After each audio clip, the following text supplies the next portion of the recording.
So, and again, it was like, you know. And how much does a set of hex keys cost? Like $6? I don't even know. It's probably like $10 now with inflation. But anyway, so can you tell? I just heard Luther walking with his little feet.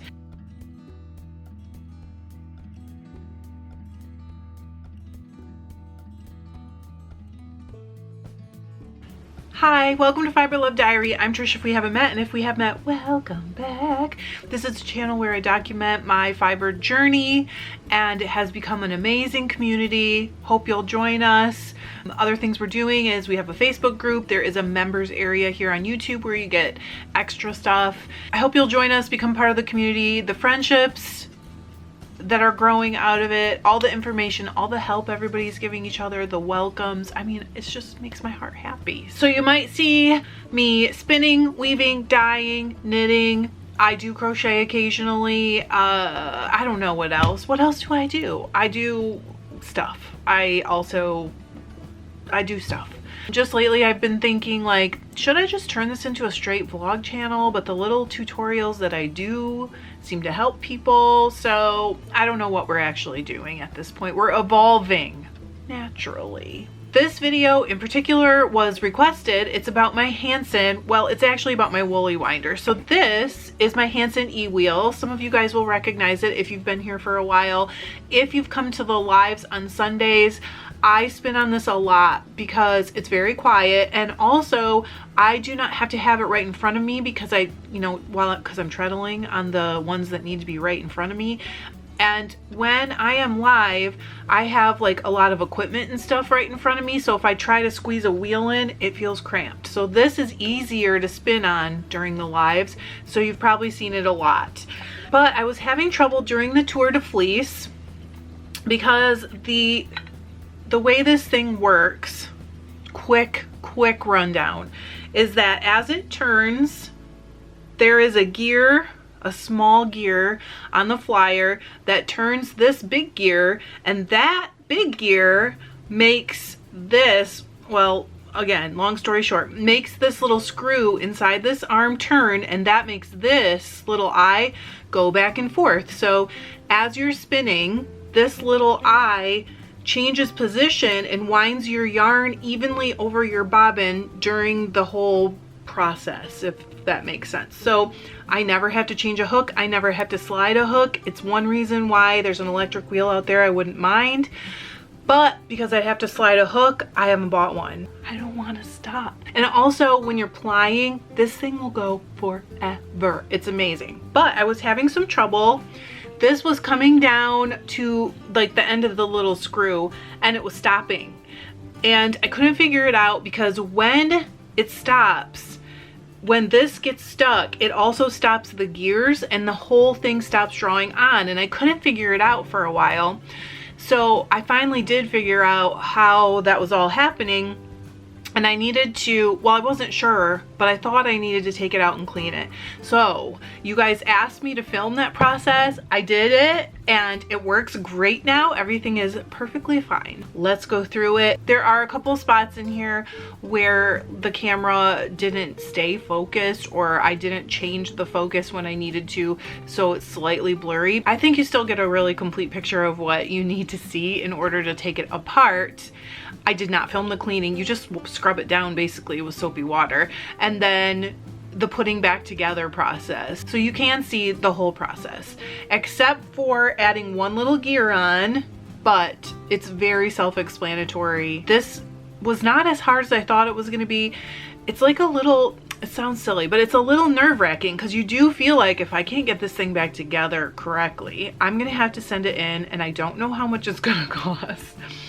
And so I was a little bit like, I need to make this work, but I did.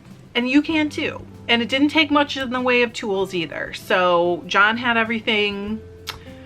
I had the screwdriver I needed, and then he had the hex key that I needed.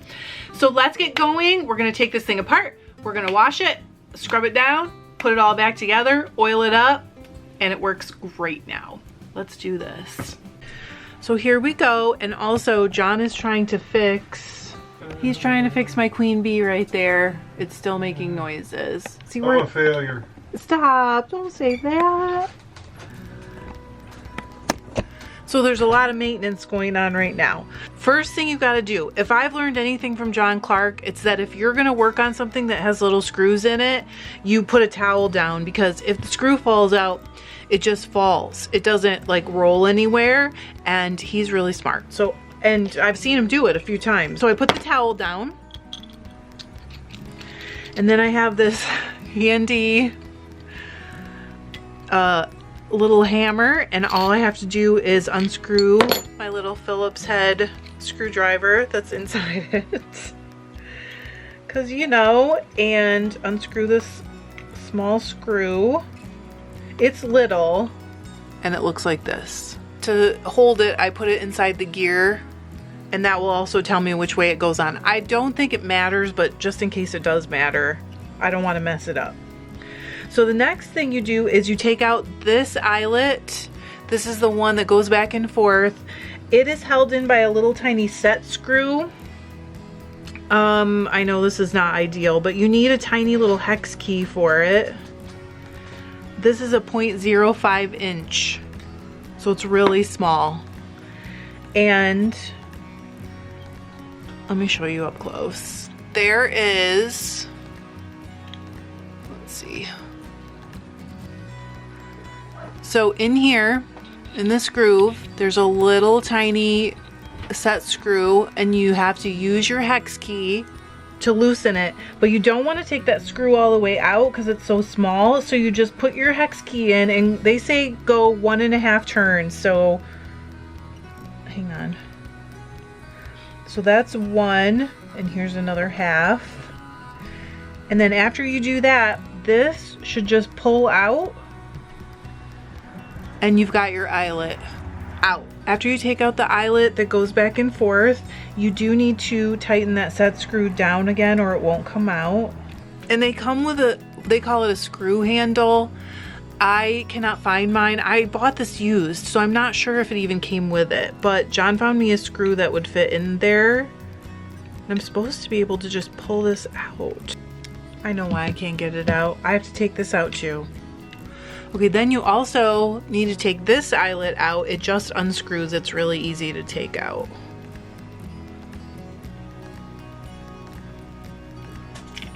Okay, and then you can use your handle screw and take it all the way out. See, that's what's inside your Woolee Winder. So this is looking a bit rough. Oh my goodness. All right. This is disgusting, by the way. This is so gross. I should have done this ages ago. All right, this is really a tough one to show, but there's a spring wrapped around this traveler, okay? And it says to remove it. I'm very nervous about this part. All right, it says to take the end of the spring with a fingernail that's closest to this little gear so I can see it, and this seems very like not a smart idea, but we're doing it. Okay, so I've got my finger underneath, and it says gently lift and push the end of the spring until it's off the traveler. I lifted the end of the spring, it's underneath my fingernail, and it's off the traveler right here. And then you just gently, it says spin the traveler until the whole spring is off. This is very scary for me.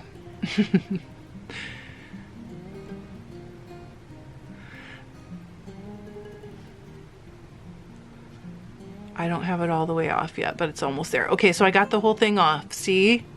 Ugh. Holy cow, this is just gross. All right, so I've got the whole thing off. Then it says you hold the traveler, that's what this is, and you just spin it. The screw came out. That's my fault. You just spin it until it comes off the end.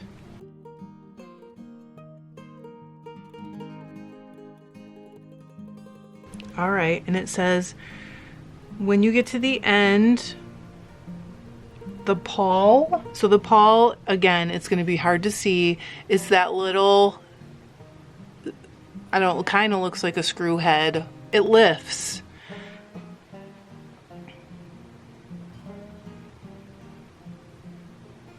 Okay, it says to remove it. This is very scary for me. I don't know why I'm freaked out about doing this. It's lifted. Wonder if I can. Oh, there, okay, it fell right out. Super. So I lifted, when it lifts up at the end, if you just turn it over, it'll actually fall right out. So you slip the traveler all the way off the end.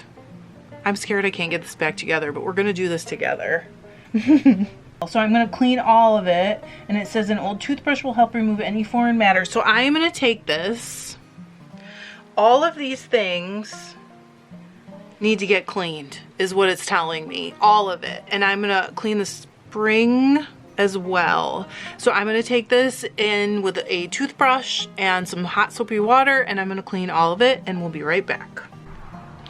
Okay, all my pieces are clean. I'm just drying them off. And I gotta grab my lube because I know I'm gonna need that.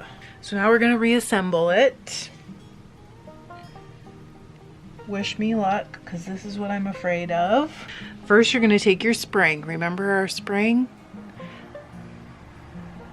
That's it. And you're gonna put that, just put it on there because you need it later.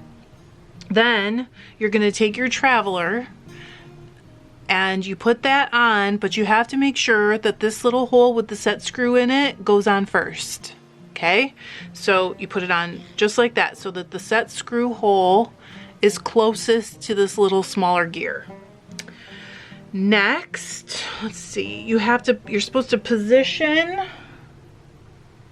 the pawl, the hole, okay, this bigger hole in your traveler, because there is a smaller hole. This bigger one is for your pawl. That's this, right? And that, you have to position the hole for the pawl over a groove. I don't think I can get enough light in here, but I'm gonna try.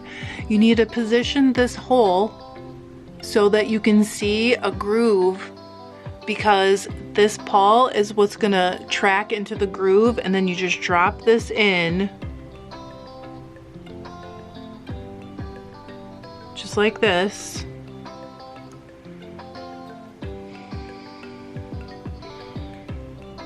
And when it's in correctly, you won't be able to move the traveler because it's holding it into that little groove. Okay, so it's in correctly. And then I need to get the spring on. Okay, so I'm gonna actually turn this and give myself a little more space to do that. Oh gosh, okay. And take my spring. I gotta find the end. So little. All right, I got the end of my spring. And I need to use my, I'm sorry, my nails are all dirty now too. I use my nail to hold the end of the spring in the groove right here. And then I'm just gonna follow it around, keeping it in the groove. Once you're around once, it'll just kind of like stay in the groove. So just going slow and keeping it in the groove all the way around. Now it does say in the instructions that you need to make sure that the spring doesn't overlap anywhere, so I want to make sure. There we go.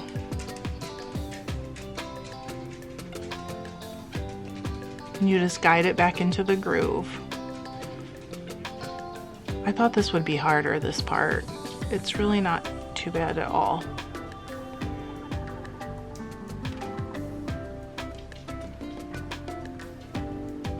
There. Okay. Last little bit. That does want to overlap, so I'm going to move it over. There.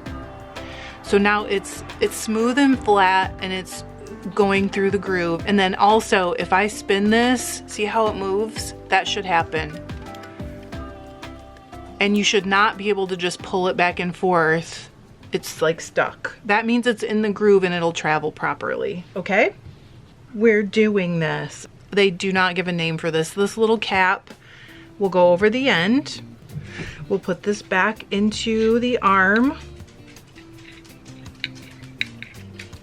Okay. All the way. All right, so next I'm gonna take this eyelet and put it in. This is the one that goes in the end of the flyer.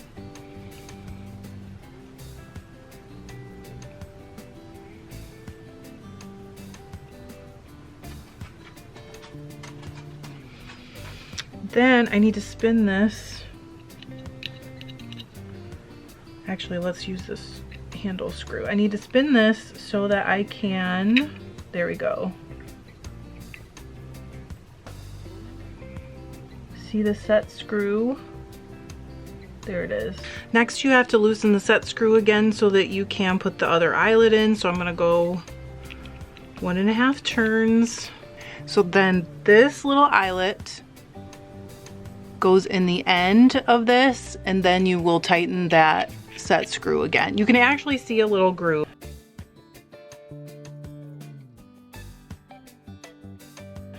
Now I'm going to tighten it down.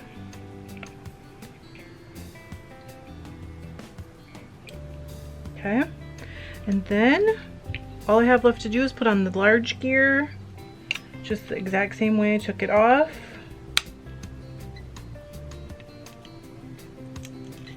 Whoops. See, this is why we have our towel.